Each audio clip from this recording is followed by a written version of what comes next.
চলো স্কুলে চলো, চলো তাড়াতাড়ি চলো, গাড়িটা রাখো। স্কুলে কি গাড়ি নিয়ে যাবে নাকি? হ্যাঁ, গাড়ি নিতে হবে না, রেখে দাও। কালকে সরস্বতী পুজো গেছে, হাতে খড়ি হয়ে গেছে, আজকের থেকে পড়াশুনো করতে হবে স্কুলে গিয়ে। চলো, দেরি করো না, গাড়িটা রাখো, গাড়িটা রাখো। চটি না নিয়ে স্কুলে দৌড়াচ্ছে। কোথায় চটি? মনে হয় ঘরে, দেখ।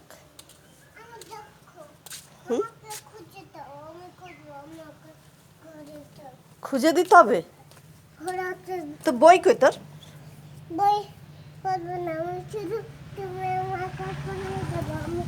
আমি পড়িয়ে দেবো? আমি কি ম্যাম? স্কুলে গিয়ে আমি পড়াবো? হবে না, জুতো নিয়ে যাও। তুমি তুমি একা যাবে। হ্যাঁ, টাটা।